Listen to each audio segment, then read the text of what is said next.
So this is Clay from the St. Johns River Water Management District. Hi. Good afternoon, Big John. Oh, it worked good. And now we have, you're going to think I'm stuttering, but we have another Clay from All Florida Plumbing and Electric Supply. We couldn't have done this if I planned it. Hey, Big. How you doing today? Well, I can't hear you yet. Can you hear me now? How about now? Yeah. Okay. And Ashley, you're not going to talk, right? And Ashley's here just to supervise to make sure we play nicely together. So We got a referee. so the first thing is, Clay, tell us what they think you do. So at the St. Johns River Water Management District, I'm the Division Director for Water Supply Planning for our entire Water Management District, which covers up in Nassau County to the north with our border with Georgia, all the way down to Indian River County in South Florida. And if you'd like me to go into some detail on what we do in water supply planning, more than happy to dive into that, Big John. All right, but I want to warn you of one thing. Ashley, we have Republican eavesdroppers out there. So I don't want you to use any big words, okay? I will do my best, Big Out John. of respect for the Republican eavesdroppers, right? Okay, so now you just said a really big area. Yes, sir. Is that 19 counties? It's all a part of 18 counties. 18 counties. So how many do you, I'm going to ask you a really stupid question. Do you off the top of your head happen to know how many millions or billions of gallons that is? In our whole planning area, Mm-hmm. think in the St. Johns River Water Management District that if you're looking at water use in the entire water management district, we were right around 1 billion gallons last year for the entire. Is that per day? Correct, for the Yeah. entire water management district. Right. Somebody else says correct, just like he did. I can't. I'll come up with it. Any rate, so let's say Daytona. So you deal with Daytona? Yes, they're in our planning region and in our water management district. Okay. So Shannon Ponnet, she's the boss of the water, okay, and the sewer, right, and the stormwater, right, and she's like an engineer, and she's real smart, right. So her cup is 16 million gallons a day, and right now she's using 14.5 million gallons a day, right? So she told me she has to be careful when she's figuring out to come to you, and she's thinking about getting ready to come to you, right? But she can't come too early, because if she does, you'll say you don't need the water. And if she comes too late, she'll be up the creek, right?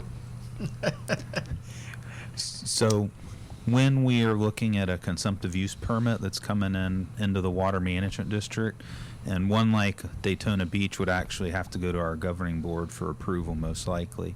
Because it's a lot. Correct. So the staff can do up till how much? We have a very, very in-depth delegation procedure that has been done, and I'm sorry I don't remember off the top of my head what those That's numbers all right. are. I can give you the old numbers because it was very simple, but it's gotten a little. We won't know it's wrong.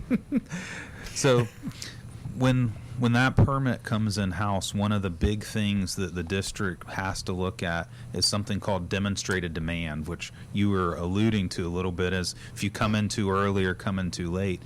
And what we're looking at there is we look at the projected growth for the county, and the Bureau of Economic Business Regulation, or no, Bureau of Economic Business Resource Development, BEBR, they actually put projections together for all the different counties on how much growth there's going to be. So depending on... And that's part of the University of Florida. Correct. And I noticed you're wearing your University of Florida shirt today. I certainly am, Big John. Yeah. So when we're looking at that information, what we're trying to do is make sure that we don't give more water to a utility than they're actually going to need. And as part of that permit review process, one of the big things that gets looked at, not only is that demonstrated demand with the population and figure out what the growth is going to be, but also water conservation is a really big part of our consumptive use permitting program and review to make sure that we are doing all that can be done, working with our local governments to try and conserve as much water as possible. Is that a project like, I don't know, now, you got 18 counties, so I don't want to put you too much on the spot, but we have a project called Bennett Swamp. Yes, You know about that? I am familiar with it. Oh, good. So, so that's a water conservation project, right? We would that is a project that I would call more of a aquifer recharge project. Okay. But what it will do in essence is have more. There's going to be more water available for use with that project being put in place. Is that the same as this new straw thing you're doing over in Deltona? It's similar. That the straw project in Deltona, as it's been called, is actually pulling water out of the river Right. to be used in the reclaimed water system and also to provide for aquifer recharge. Where Bennett Swamp is reclaimed water that's going to be put into the swamp for aquifer recharge. Right, and then it goes through the swamp, and it goes down through to the aquifer, right? Correct. And then we have drinking water from it, right? That's the way it works. You wanna Hopefully. say- you got anything you want to say right now? I'm intrigued a little bit about how they arrive at their numbers, though, as far as from when you're dealing with 18 counties. Yeah, Like well, a we first should- come. Well, first we got to tell you, Clay is a well driller, and This Clay. Yeah, this way. Yeah. Clay number 2, and I'm going to get hell for calling. That's okay. Yeah, number 2. I like it. Yeah. Yeah. So he maybe drills 25 or 30 wells a week. Well, shallow indeed. We do a lot of well drilling. I have a B&B well drilling as well. But, So- but I'm intrigued by how you come up with your numbers as far as from 18 counties. Is it like a first come first serve, or they have to prove population growth? Is that how it's based? So when the water management district started, obviously you can't pull everyone in for these permits at once. So there's some sort of, setup of how people are coming in. You have a certain staff that's at the water management district. We started back in the 70s. 72, I think. They had a executive director, and I believe he hired the first 5 employees. So these permits come in over time, and that's how we handle it. There's not say necessarily that a specific utility comes in or specific utilities come in all at once. They'll come in over time. So we're constantly working with them where they might see changes in something as far as their growth goes, or if they want to put a new source of water in, then they'll come in for a permit modification. Because we exploded in this area as far as growth. I mean, we're projected to double our numbers in a very short period of time. Do you ever tell anybody no? As far as And telling, when I'm talking about municipalities, not individual projects. so that's a very good question. Is usually it is not. I'm not aware of us saying no, but normally what it is not that much, or you need to go to a different source. So Okay. one of the big things, and this has been happening with the straw project in particular, is the answers to go to a different source. So what we're really trying to protect, if you specifically look at Volusia County, is Blue Spring. And that's a spring, as you're aware, well Oh, yeah. driller that's flowing from the upper Floridan aquifer system. So what we're trying to do is migrate as much of our use for future withdrawals to not be coming from the Floridan aquifer system. You talked about shallow wells. So the superficial aquifer system on top of the upper Floridan aquifer system, there might be areas where doing that is actually a good thing, where you're not necessarily having that withdrawal come from the same aquifer that has a potential to have more of an impact on the resource. You said you're pulling out of the St. John's? Correct, on the straw project. It's in Lake Monroe where the water's coming And from. is the water brackish there? No, not in Lake Not in- Monroe. not- That's fresh water there. And how many gallons are y'all doing on that at a time? Is it a large volume? So if you look at Lake Monroe, in that vicinity, you have well over 1 billion gallons a day. I think maybe on average 1.2, somewhere in that neighborhood. So you think about that, billions of gallons flowing through Lake Monroe. And the straw project right now can go up to 12 million. Now they've got to come through for permitting to show that they actually need that much water. That's the demonstrated demand part. So if you think about it as far as a fraction of the water in the river, you're talking about pulling 0.04%. Yeah. It's a very, very small amount of water out of the river. And the reason that we want to do that is to relieve the stress on the upper Floridan aquifer Oh, yeah, makes system. sense, right. So and you're putting that back into the swamp, you say, in order to. So that's the two different projects. That's Okay. that's the project that Deltona is doing, down at the southern end of the county, and what Big John, I believe, was referring to is the Bennett Swamp project. Up more towards where across we're the at. Just street from the sewer plant. Okay.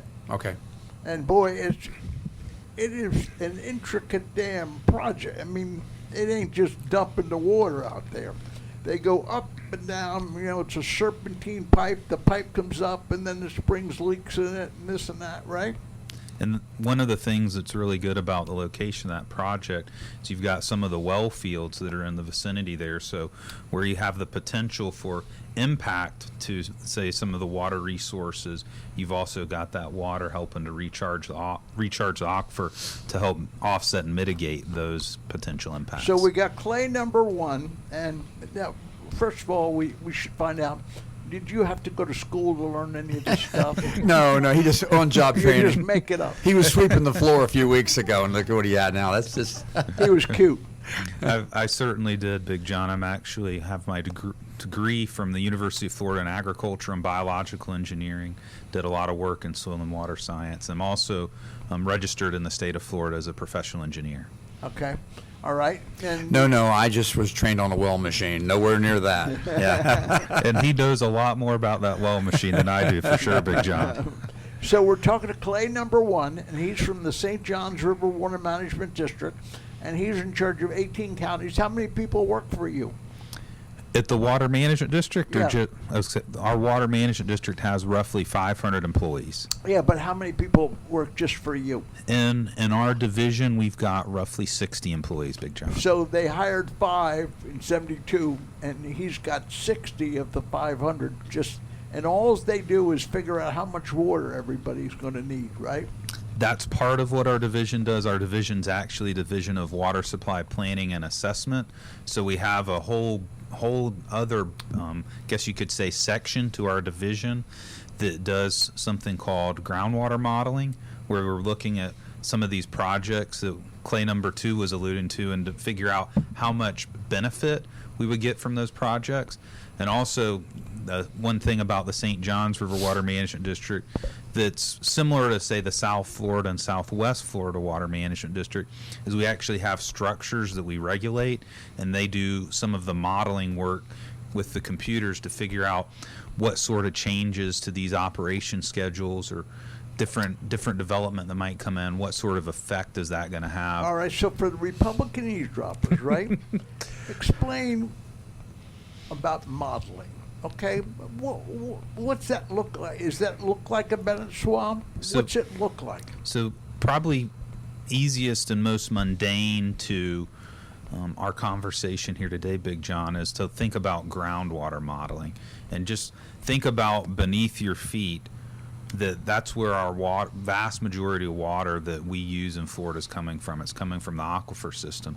There is some surface water use, but most of it's coming from your aquifer system. So what we do, As opposed to New York State, which uses a lot of surface water. exactly. Correct? But we're aquifer people. Correct. And different parts of the country use different kinds of water. Well, South Florida uses a lot of surface water too. We're very Okay. lucky here. We get a lot from our Floridian aquifer. So what we do is we break up, if you think about it's a computer model, we're breaking up that aquifer into small blocks. And in each one of those blocks, we have to make an estimate of what the properties are for, say, the aquifer in those blocks. And in making those estimates, we have equations that we can use to predict, by taking water out or putting water into the aquifer, what sort of effects that'll have on the levels in the aquifer system. Okay, so the name of the game is to protect the aquifer. Correct. That's your goal. Okay, what other kinds of things can you do with the water? When you say what Well, other... let's go to injection. Yeah, recharging back into the aquifer. We talked about that before. Yeah. One of the things that were brought up is trying to push the water back down into the aquifer. We have problems with saltwater intrusion, which you're aware of on the beach side over here. And that was one of the things that was brought up before about trying to push some of the gray water or the reclaimed water back in order to keep the saltwater intrusion from coming up. I didn't know if that was something you guys were studying or not. So I think I get where you're coming from here, Big John, looking at what sort of other projects are there. So if you think about trying to cut back on use from the upper Floridan aquifer system, I think of it as having a toolbox that we have of different things that we can use. And one of them that was mentioned is these shallow wells that are pulling from the superficial aquifer system, that aquifer closest to land surface. But we can't use that for drinking water, can we? Well, people do, Oh, but not necessarily. just for a house. So the way that I think for the future the superficial aquifer system water would be most beneficially used is for some sort of non-potable use. You can treat it and use it like Clay mentioned, but think of for say irrigation of a crop or something, or Right. maybe your lawn. You want to use the superficial aquifer system Fern. water for. Fern. Could be used, yes, Tailwater ponds. exactly. Fill in ponds. Yeah. And then you've also got, like we had talked about, surface water. This is another source that can be used to bring in. And really a big thing, and I think you saw this with the legislation that went through on Senate Bill 64 that is Well, going to... but I want to talk about that. Okay, so that's another thing that we've got as far as a source is that... It's a big deal, isn't it? Exactly, very big deal, especially for this area and then other areas of our water management So district. tell the Republican eavesdroppers what Senate Bill 64 means. So what Senate Bill 64 has done is there was wastewater that was being discharged directly to surface water. So if you think... It's every single day of the year in Volusia County. Exactly. Every day of the year. Well, in Titusville and everywhere else too, though. It's everywhere. Yeah, but we only care about Yeah. here. So one of the things that's been done with that Senate Bill 64 that's gone through is that the utilities are going to be working together with the water management districts and the Florida Department of Environmental Protection on stopping those discharges by 2032. They had to turn Well, in... 90% of it, right? And I need to look at the legislation again. If there's some sort of wiggle room, Yeah. I think, in there, depending on... By 2032, something like that, And- right? and Now, that sounds like it's way off, but Wait. we're talking about a huge project. Yeah, you need to get going on it now. Yeah. So Yeah. their plans actually had to be turned in to the Florida Department of Environmental Protection in November of last year for them to have the plan for what they're going to do. And I think you're probably aware of what one of the big projects that Daytona Beach is doing to help offset their surface water discharges, that Bennett Swamp project, where Right. there's going to be about 6 million gallons a day that'll be going into Bennett Swamp to help recharge the aquifer system. Right. And but still, when you're pulling, I think you said how many gallons they use in a day, 16. and they're only putting 6 Well, back. they're only using 14.5. Yeah, but it's easier to get the water out of the ground, obviously, than it is to get it back in. And that's obviously one of the biggest uphill battles at Well, any city. God's in charge of getting it back in, you know? Well, getting to seep back into the ground is not as easy as pumping it out by far. Right, So that was right. one of the reasons Let why. me just push a button real quick. The Big Talker, WELE, Ormond Beach. All right, we're talking to Clay number 1, and he's in charge of parceling out the water to 18 counties, right? And water modeling. That's right, Big John. All right? And Clay number 2 is from All Florida Plumbing and Electric Supply, and he's like a well driller, right? And we're talking about water.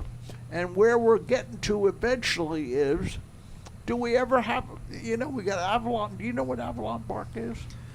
I do now. Have you not heard of it? I had not heard of it until was given some information within the past month or so about it. So this is a big place, man. This is really big. Makes Margaritaville look a little small. You know what Margaritaville is? Yes. bunch of damn Yankees all squished in over there. Coming So- from a Yankee.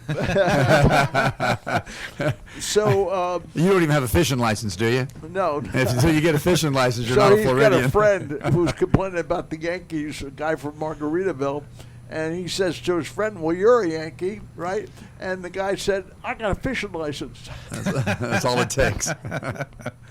So we're talking about water. So Avalon Park, we're thinking to ourselves, we got enough water for Avalon Park. So that's something in our planning process that we look at, not necessarily in as much detail as you would say in a consumptive use permit review, which would be just specific for the utility that was going to be supplying Avalon Park. But we look out in our planning process 20 years, and what we do is look at how much water would be coming, say, from our traditional sources, which in this area would be the upper Floridan aquifer. And we say, can we meet those new demands with water coming from those traditional sources? And our answer when we got a water supply plan that's actually going to our governing board in February for approval for this area is no. We can't meet it with traditional sources. We have to use those alternative water supplies. We have to use reclaimed water. We have to do some more with aquifer recharge.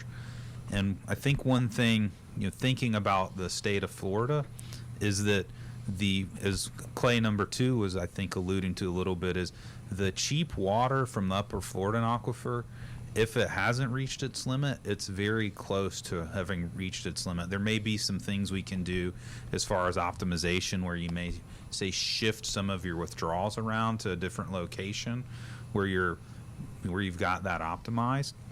But one thing to keep in mind in Florida is we're surrounded by the ocean, and that desalination, is an option moving forward. But I think that there are a lot of other projects that we can do that are much less costly than desalination before we go in that direction. Okay, so Ormond Beach told me that their cup is $7 million right now, and they're coming at you for $11.5 million. So that's a pretty hefty increase. Yeah, so when they do something like that, it's like we had talked about earlier on that demonstrated demand. That's one of the first things that we're going to look at is, do you really need that 11? Do we have the population growth happening to be able to justify that? And then if that's the case and we have come to agreement on what that population growth is, then we start looking at what sort of potential impacts that withdrawal will have on our natural resources or on existing legal users. That's something that's reviewed as well. The problem is it's never going to be a problem with lots of water, and he knows as well as everybody the water is basically endless. The problem with it is the quality of the water. And we know that we can pull water out of the Floridan aquifer till the cows come home, but the reality of it is when you pull it out, we are surrounded by 2 saltwater bodies, and we do have problems with saltwater intrusion. And so what I've seen since I was just a kid drilling from a very young age now is what we're experiencing is the water quality has changed substantially in our well systems locally here. So Is that basically right, what Clay just said? So you can have effects for water quality, and I need to look at the data on which wells Clay number 2 is talking about in a little more detail. But there is one of the things in our water supply plan is we have seen some areas where water quality, and we're talking about saltwater intrusion, but not necessarily coming from the ocean per se. It's more coming from below, something we call saltwater upconing, has been something that we've seen, and that's believed that we can fix that with some well field management and optimization, where you spread out your withdrawals over a larger area as opposed to pumping so much from one well field. is that something that they've studied as far as going and putting injection on top of those areas where the salt's coming in and laying back the recharge or reclaimed water back on top of it? So we generally don't look at doing injection in those types of areas. It's something that could be done, but what we normally try and do is take the stress off from the aquifer system and reducing the pumping in those areas and spreading it out over a larger area as opposed to trying to put an aquifer recharge project in You're that talking area. about the water salt from coming from below the Floridan or from Correct. above on the superficial? from below. Okay. All right. Yeah, See, it could- Have y'all done testing in those areas to see where exactly that salt comes in from? As far as have you? So, Clay, are you talking about superficial aquifer system No, or the upper Florida? no, I'm talking about the upper Floridan. So Where instead of drilling something down, say 150, maybe 400 feet to find where the salt's at, you've got So- areas where you've done that kind of testing? So we've got a pretty good idea based on our water quality monitoring that we're looking at, what wells we have that have a problem with chlorides trending either up or down. We, believe it or not, we do have some areas where it's worked, where we've got less, we're seeing actually the chloride levels, the salt levels going down in wells, where we've not been pumping the wells as much and spreading that use over a larger area. Interesting. Yeah. Because one of the things we do completion reports for the when we're through doing wells, and one of the things they never ask for is sampling. I mean, just all you're looking for is the drill, the drill log, but you're never asking for sampling to see if any areas. So we don't, on all of the wells that are drilled, we don't necessarily do water quality on those. We have set wells that the district monitors for water quality, and then also some of the wells that our permit holders have that are monitored for water quality. If you think about the millions of wells that are in the district, we just don't have the resources to be able to have a water quality sample at each one of those wells. The St. John's is one of the I think out of the 5 districts, I think you're the only one that is still requiring completion reports. I know that South Florida is not doing completion reports any longer. Is there a reason why you guys continue to do that? So as far as the well completion reports go, it is actually very useful information, not just for the district, but also for the homeowners as well. That's something that happens on a somewhat frequent basis, is that we'll get a call from someone who's bought a piece of property and they're interested. They might be having a problem with the well, or they're just curious about their well and seek that information out from the district. Now, we should tell you that Ormond wants to go from 7 to 11.5, not necessarily for Ormond, but for some screwy reason, which I don't, I understand there was a court case, but at any rate, Ormond's going to supply the water for Avalon, even though Avalon's in the city of Daytona Beach. So that would be something that would get handled as far as on the permit review, their demonstrated demand Right. that the district would look at, where if it's water being supplied from Ormond Beach into Daytona, we take into account that that's actually water that Ormond Beach would in fact need, even though it's in the Daytona Beach area. Right.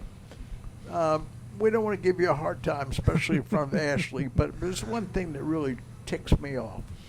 You let them damn foreign companies come in and take our water away and bottle it. So on water bottling, it's actually Right. a really interesting topic to talk about, is that if you think about water bottling, it's really a choice of the person how they want to get their water, whether they want to do it cheaply out of the tap or if they want to pay a company to get it out of a little bottle. Nestle, I think, is a Swiss company, and they get a lot of our water, don't they?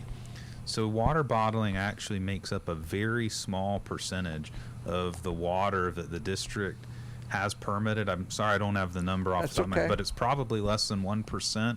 Oh. If I would have to guess. And I'm not a water bottle defender by any means, but it is actually a pretty efficient way of using the water. It's in a bottle and then the person drinks it. But I think if you're looking at something to point a finger at, That won't be it. yeah, I don't necessarily think that's. I mean, if we were pointing a finger at something as far as I know water, what you're going to point the finger at. what is it? Grass. That would be one of the things. Is there's a lot of education that could really be put out there to people, especially people that move here from, say, out west, where they don't see water and they come to Florida and we're surrounded by water, right? There's water in a lot of the retention ponds, all the lakes that we see, and I don't think And they water below the surface in a lot of the areas. In fact, you can't even let water leak into the road in some places in California. If you get fined if it leaks down the road, it's got to stay below the surface. If you're one. if you look at in Florida, and if you look at a residential lot, about 50% of that water is being used for outdoor purposes, and in a lot of cases, that is potable water that can be used to drink, and we're putting it on our lawn. So I think if I was pointing a finger at someone, there's a lot to be gained as far as saving water and not having to do these expensive projects on the conservation side. Now they've done a lot with that, though, because now they only allow 75% of the yard to be watered, 25% has to be natural growth, and so that's a 25% savings on a new construction site. And so that's something that's actually helped in somewhat. You understand what I mean when I say that? I heard you. Okay. I don't believe you, though. It's true, though. It's true. I mean, when you take a look at an irrigation system on a house, on a yard, they have to have 25% of the yard has to be in natural growth, unwatered. It's what it's supposed to be. I'm not saying everybody does it. Do they put some heads back there and water it eventually? I don't know. But I'm just saying that's what it's supposed to be. So there's some savings along that line. And I think a person that goes with natural growth is smart anyway. You're talking to a big-time grasser. Big-time grasser. Well, I'm old school. I got grandfathered in. Well, it's very interesting, and if you look at how our state has grown, and that really, if you think about it, these in-ground irrigation systems that were really started becoming a thing, I think, in the 1990s, that if you look around in the 80s, I don't remember a whole lot of people having these in-ground irrigation systems put in. So in the areas that have existing homes there that don't have new homes, we actually see far less of that irrigation occurring. And it's really something that with the new homes where there are these irrigation systems that actually come with the home.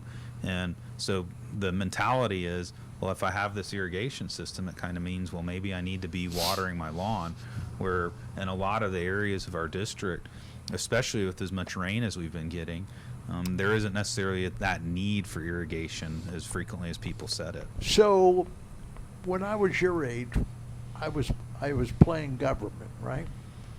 So one day, I was playing county council government, right? So one day, I asked the staff, because you're supposed to water on these 3 days or something. Odd or even now, yeah. Or something like that, right? And so I said, how many water tickets have we given out? One water ticket we gave out, and there's no enforcement whatsoever. So that's a really interesting point, Big John, is that would have been my natural inclination too, is that there needs to be some sort of enforcement on it, but actually for most people, believe it or not, it's them not knowing. Sometimes they have no idea what the irrigation ordinance is. They might not know how to work their timer. Some of them are pretty complicated to actually work. So actually we found that education usually will end up in a changed behavior for the vast majority of folks. Now, there are those out there that feel that they got to water every day. Exactly. Even when it's raining. No, he's right. I see it, and it aggravates the hell out of me. But, municipalities are pretty bad, too. Well, they do. They water. Well, a lot of the municipalities are using effluent water, and you got to kind of get rid of it anyway, or else it goes back to the river. But one of the things that years and years ago, I'm going back in time, I don't know how many years it has been, but they used to take the restrictions off and put them back on. It was very complicated, and it's hard to retrain. So now our restrictions are just year-round, no matter what the situation is. But I've alluded to you before. I mean, he can attest to this, that we've seen in the last few years some of the highest water tables in the deep well. We've got wells that are flowing that we've never had flowed before. So once again, it's not an abundance. We have an abundance of water. It's just my concern is definitely going to be the quality of the water for the future. We've even got water that flows into the ocean, and he can talk about that, I'm sure. But right off of Crescent Beach out there's one of the biggest water exhaust pipes go straight into the ocean out there. That somewhere along the line, I'll guarantee you, maybe not in our lifetime, but somebody's going to have to tap it. It's fresh water flowing right into the ocean. It's Do huge. you know about that, Clay? Yeah, there is a Off Crescent, yeah. So if you think of the Floridian aquifer system, and all of the fresh water in Florida is flowing towards the coast. There is a substantial amount of freshwater discharge that goes towards the coast, and that's actually, it's kind of funny. I think at one point in time, a number of years ago, that was an idea To put a pipe in it. that someone had brought up. But I think there's that may be way down the line, that may be something that gets looked at, but I think that we've got solutions closer and cheaper. Well, to yeah, home no, before- but it's millions and millions of gallons just in that one hole. It's only like 2.5 miles out off of Flagler Crescent Beach area up there. It's huge. But keep in mind, Big, our Floridan aquifer is not just Florida. I think it goes from Mississippi all the way from Georgia up to South Carolina. Is that, yeah, is that true, Clay? It goes up into Alabama. Yeah, It's a it's huge. Lot of it into Georgia and parts of South about half of Carolina. Georgia, and then some of South Carolina, and it's coming this way. So we got a lot of water. We're very, very, very Well, fortunate. we had a lawsuit with Georgia, didn't we? Oh, no, that was on a river. That was Lake Lanier, I think, in No, some river. They were taking the Swanee. water out of the river. That was on the Apalachicola. Yeah, and, that's right. unfortunately, I'm not as up to speed on that as I should be working at St. John's. That's okay. That's all right. And the Apalachicola Bay wasn't getting enough water, and it was getting polluted or something like that. Yeah, there wasn't enough fresh water coming into the bay, Yeah. according to what we were saying, the state of Florida. Yeah. but they were hurting in Georgia at one time. I remember going up through there and looking at all their lakes. They were, the docks looked like they were on an empty bed with no water in them. But anyway. So we know that you're in charge of water resources, but for 18 counties. But do you ever? I imagine you don't get involved in blue-green algae and things like that. No, that's not. I have a periphery knowledge of it, but the experts on that are actually housed in a different division. Not in the St. John's or No, we have experts we on that do. at the St. Johns River Water Management District. It's not necessarily one of our statutory authorities, but one of our core missions is water quality. So it's something the district's very interested in. But we don't have too much problem with that, like down in Lake Okeechobee. That's not part of your district, right? Oh, well, as far as algae goes, there's algae problems all over the state of Florida. And it's one of the things that the district's working, specifically in partnership with the Florida Department of Environmental Protection, to try and put some technologies in place twofold. Number one, to try and get the nutrient not to get into the water. Right. But then also, if the nutrient's in the water, then what can we do to get those nutrients out of the water as quickly as possible? Do you ever find fertilizers and pesticides and things like that in the Floridan aquifer? Can they get there? Oh, yes, especially in areas where you do not have the superficial, where we've got sand really right on top of the Floridan aquifer system, and there's not a lot of time for filtration. You can find what you would say are, sources of nitrogen that are coming from potentially fertilizer, those types of things. And they can get into the aquifer. Yes. So that's a big problem. I would say in the St. John's district, as far as it getting into the aquifer, in some areas of the district, it could be a problem, but we have what's known as a lot of confinement in our district, where it's more of a problem in it getting into our receiving water bodies than in the aquifer. Now, some areas we do have that issue. Like if you think of where our springs are, Silver Springs, Blue Spring, those areas you do have some problems where nutrients getting into the upper Floridan aquifer and then coming out of the spring. Our limestone over there lays real close to the surface. And so over here, our limestones average about 80 feet on average, sometimes a little bit deeper, but very, very seldom less than that. Like he's talking about, we have a major distance that has to go through sand, so the nutrients wouldn't make it that far, unless you had some kind of a void in a well or something like that, but that would be minor. You familiar with Gemini Springs? Somewhat familiar with it, yes. Isn't it polluted? I am not sure on the exact water quality date on Gemini Springs. Ginny or Gemini? Gemini. Gemini? Where is that at, Big? That's Charlie Gray's place. You know who Charlie Gray is? I do not know who Charlie Gray is, but I do know Gemini. He used to own it. I do know Gemini We Springs. bought it from him. But I'm sorry, I don't know the specifics on the water quality parameters for Gemini. Yeah. Well, that's the DeBarry Bayou is there too. You know, that's the name of it, the DeBarry Bayou, and it's they're all a little bit messed up there, and it's a beautiful area though. What do you mean by polluted? The water's coming out of the ground. They What does that don't mean? want they won't let people swim there. Oh, because the area is polluted. No, the water. Huh. I wonder if it might be the flow coming out of Gemini Spring It had to be isn't- negative. It would have. It couldn't. isn't enough for people to be swimming in there, that their flushing occurs potentially. I know that in some of our springs that have very low flow, that's one of the things that they have some Department of Health regulations on what volume needs to be discharging from the spring to be swimming in it. Okay. We're talking to clay number 1 from the St. Johns River Water Management District, and we got clay number 2 here from All Florida Plumbing and Electric Supply, and we're talking about water. So earlier you said that one of the aquifers, because there's more than one aquifer, right? Yes, there is. Yeah. We always thought there was just one, right? So how many are there? So in this area, you could actually break it up, and to be a little simplistic about it, to 5, where you'd have the superficial aquifer system at the surface, and then depending on where you're at, it's called the intermediate aquifer system, which is a mixture of rock and clay. Then you have the upper Floridan aquifer, which is mostly the limestone that clay number 2 has been talking about. Then you have a tighter unit called the middle confining unit, where that retards the flow of water in between the upper Floridan aquifer and the lower Floridan aquifer system.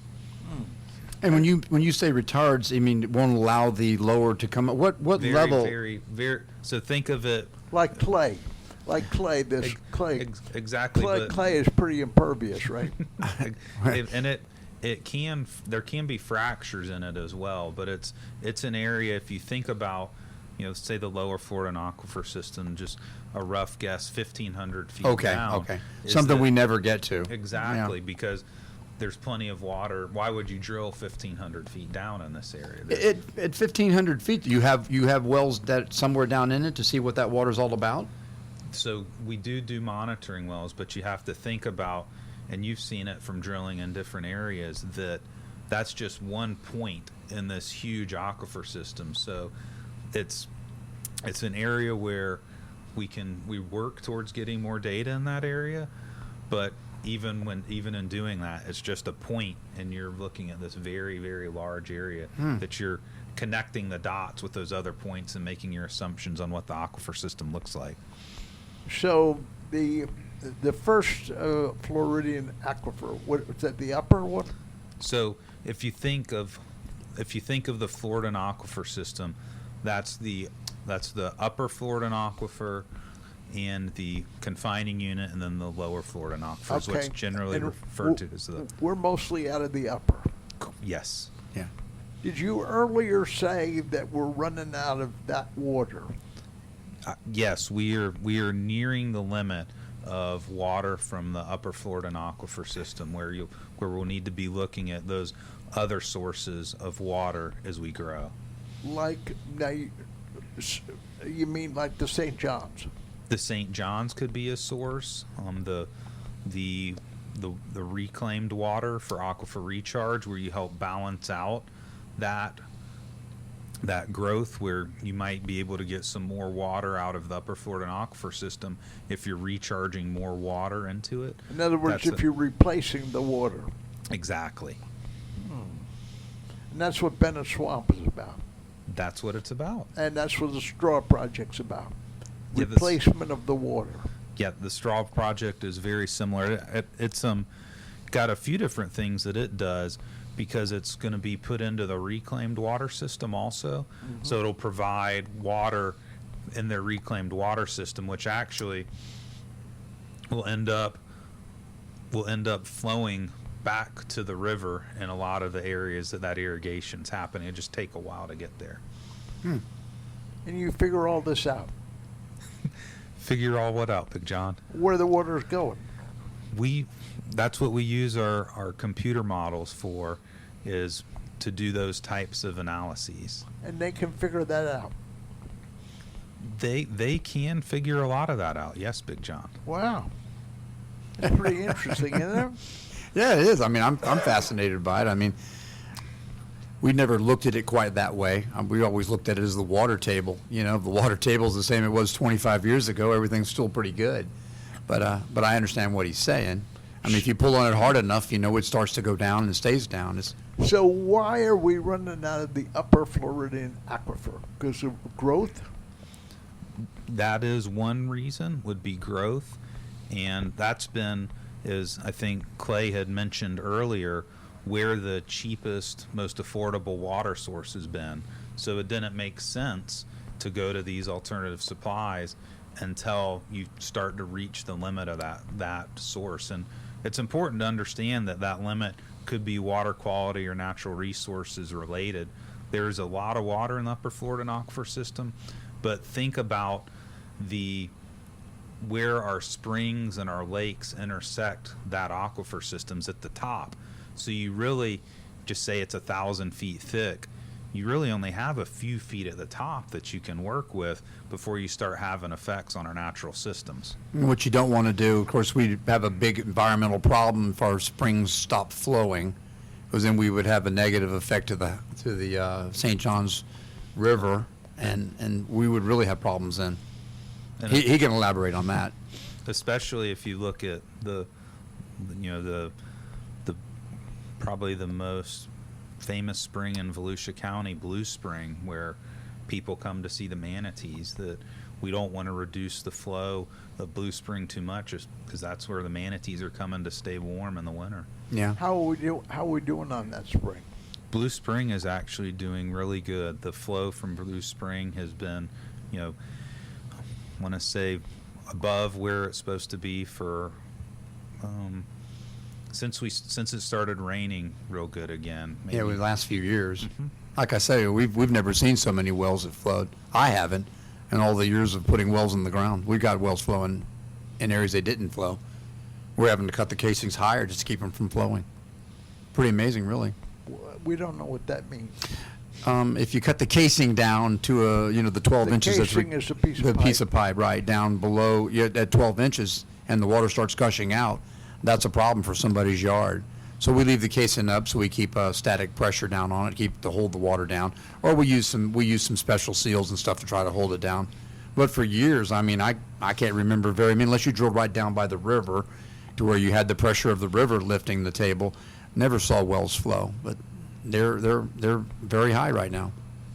So you drill a well, it's not supposed to have the water coming out the top, No, but it does. in some cases, yeah. And that's because the water table's higher? It has a lot to do with the rainfall and the abundance of water that we've been getting. Absolutely. I thought we weren't getting enough rain. But you think we're getting enough? Well, recently we've been in a period of, I guess you could say, surplus rainfall, where we're getting above what our historical averages are. So Avalon Park's coming. A lot of other stuff is coming, right? I mean, everywhere you look, somebody's building something, you know what I mean? So someday you're going to say to somebody, we got to find an alternate source of water. So we can't get surface water if we're not near the St. John's, can we?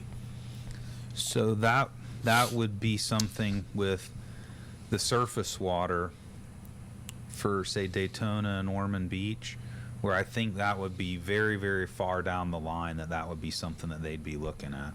I think they would start most likely with some of the projects that they've already got planned, which are the Bennett Swamp, and then I believe Ormond Beach is planning a potential reclaimed water reservoir that'll also probably help with some aquifer recharge as well. So if you look at... They're going to build a big lake.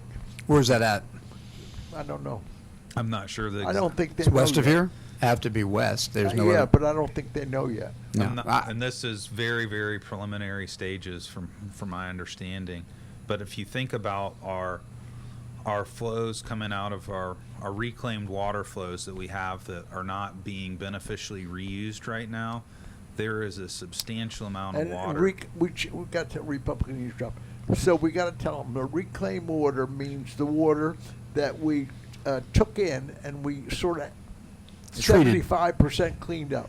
No, it should be higher than that, hopefully. Oh, higher than that. Yeah, it's usually treated treated very highly treated wastewater that can be used, and there's actually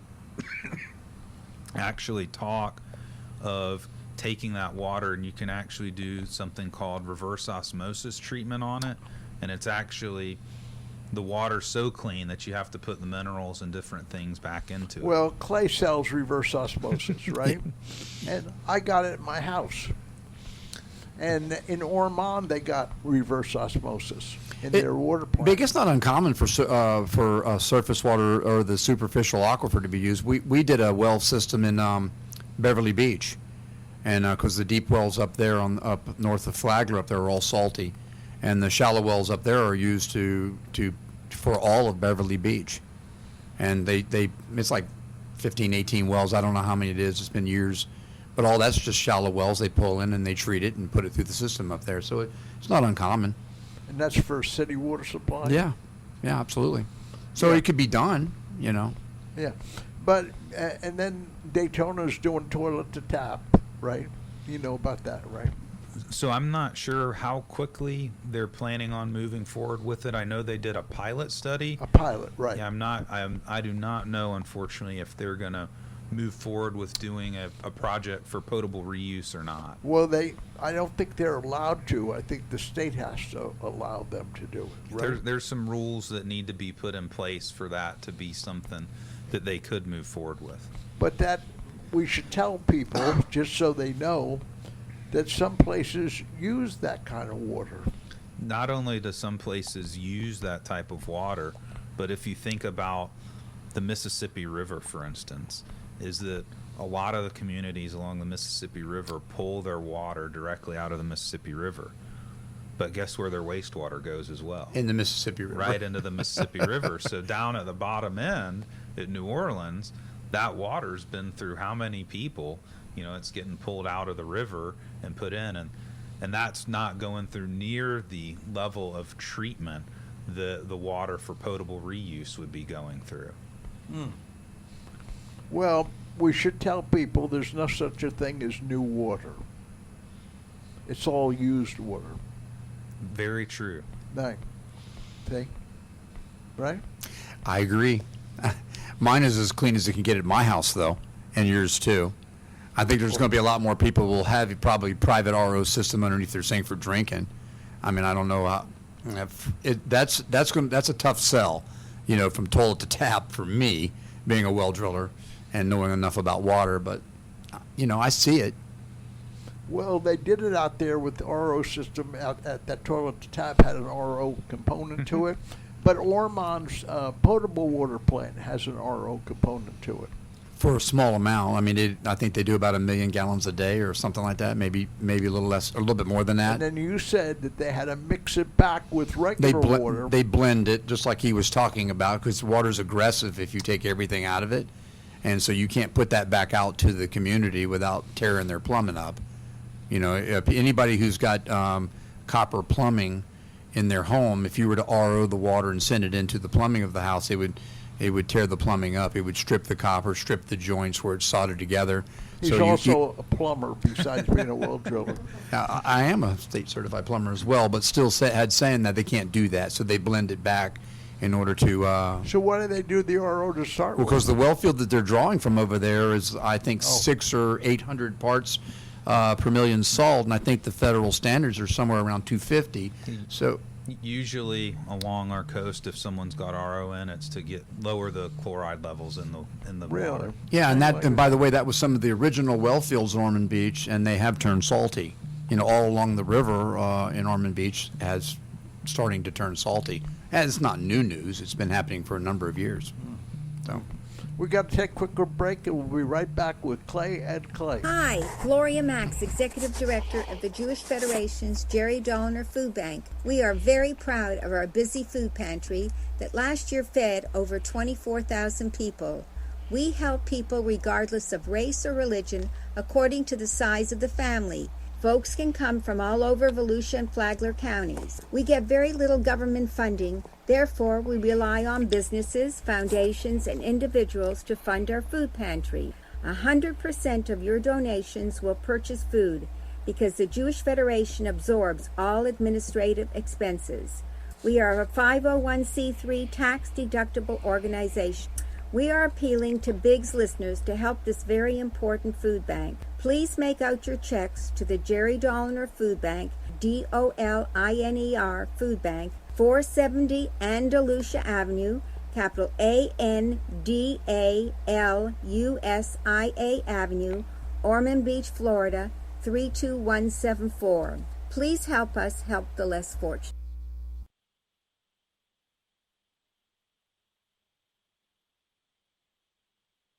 We understand this year has been overwhelming for most of our community.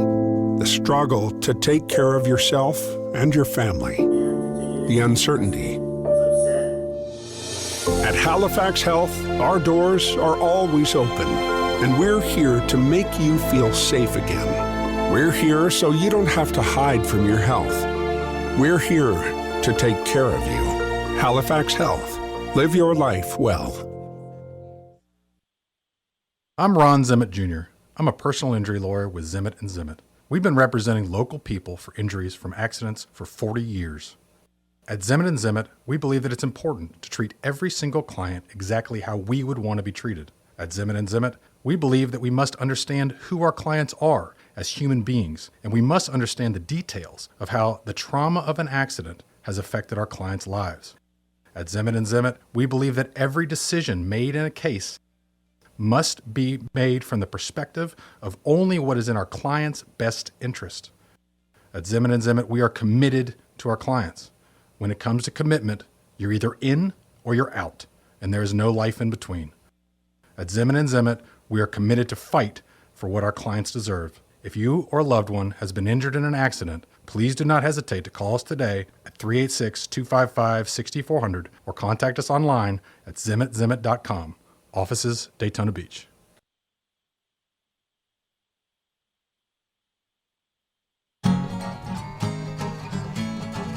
You're gonna love Big John. He'll get your blood a-boiling if you're right or wrong. He'll talk with you today.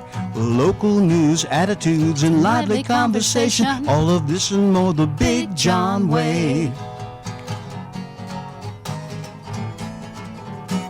Here's Big.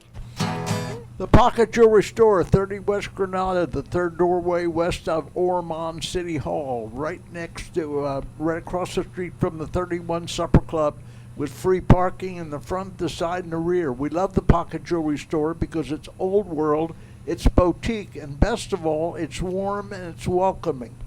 Warm and welcoming means that Scott and Flower, husband and wife team that own the Pocket Jewelry Store, they love their customers, but in this time of COVID, they're on the telephone, 275-1080, 275-1080 for the Pocket Jewelry Store. We're talking to Clay from the St. Johns River Water Management District, and we're talking to Clay from All Florida Plumbing and Electric Supply, two separate people, and we're talking about water. Now, this might be too specific, but we got a company in town called B. Braun. Are you familiar with that? I am not familiar with that. Okay, so they make dialysis kind of things. Okay. And so they use a huge amount of water, and, well, 600,000 gallons a day, and they almost use no sewer. So, and they're going to build another plant right next to the existing plant that they got right now, but they haven't built it yet. And they built this gigantic warehouse. Did you ever go by that warehouse? It's a huge one. No, it's not. But I don't get something there. Wait a minute now. They use 600,000 gallons a day with no sewer. Where's the water go? It's in the product that they make it.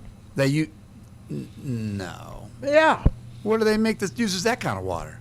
Dialysis stuff. No, I think Yeah. something don't sound right with that for me on that Oyster 'cause Pub hot dog.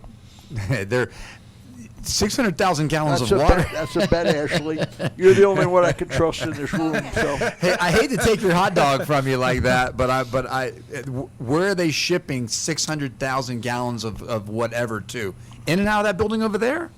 they use 600,000 gallons of water a day. Because I called and I asked. And they must run it back through with whatever they're doing. Well, whatever they do with it, I don't Oh, know. okay. But there's Well, I need to- almost no sewer. Yeah. Okay. Well, all right. I'm gonna get back with you on that because I think I need to straighten you up on that one. So, but they built this 400,000 square foot warehouse, right? It is a nice warehouse. And it's huge.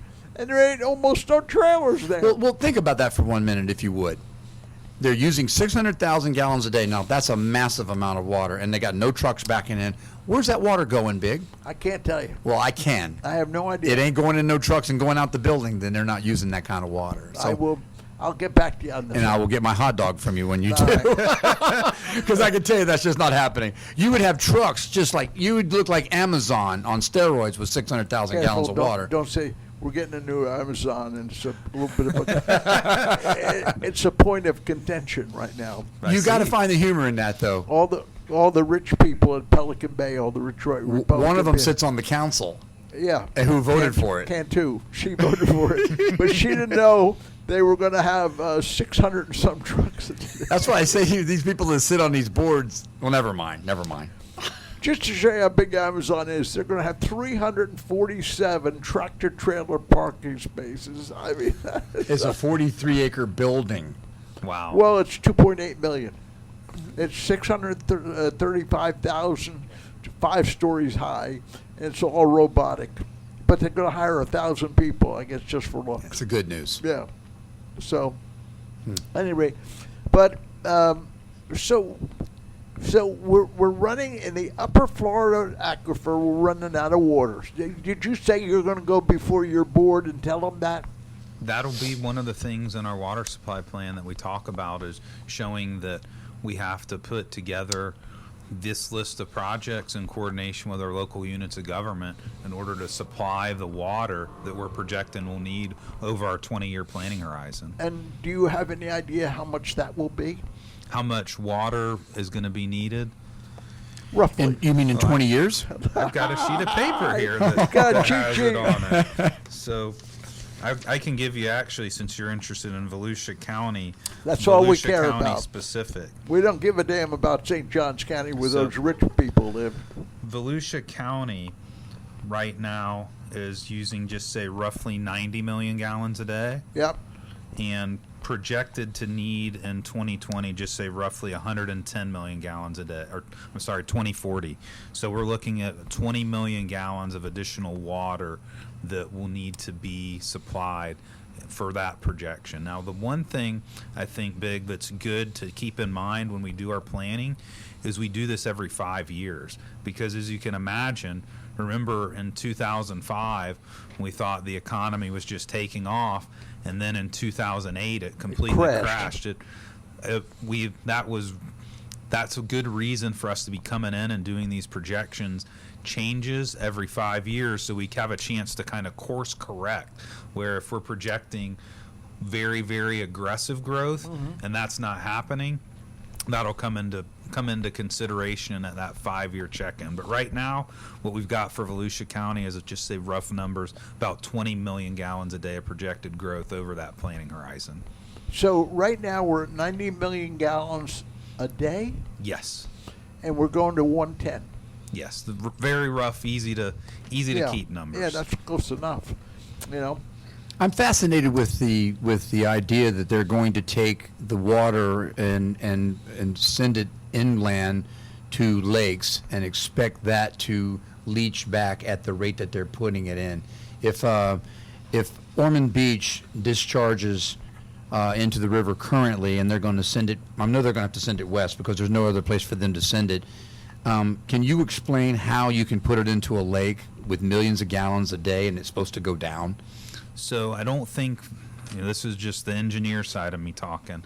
I don't think the plan would be for it all to go down. what kind of engineer are you? I'm an agriculture and biological engineer by education, a civil engineer by Civil license. engineer. Yes. And yes, do civil Dick. engineers know how water percolates? We do. Oh, we do. Okay. And it doesn't percolate the same everywhere. I mean, Correct. there's a lot of areas where it don't percolate at all. You know, one of the things that I was always fascinated by, sticking water into these retention ponds with muddy bottoms and water sits in them just round the clock. Even when there's no rainfall, you would think it would go down.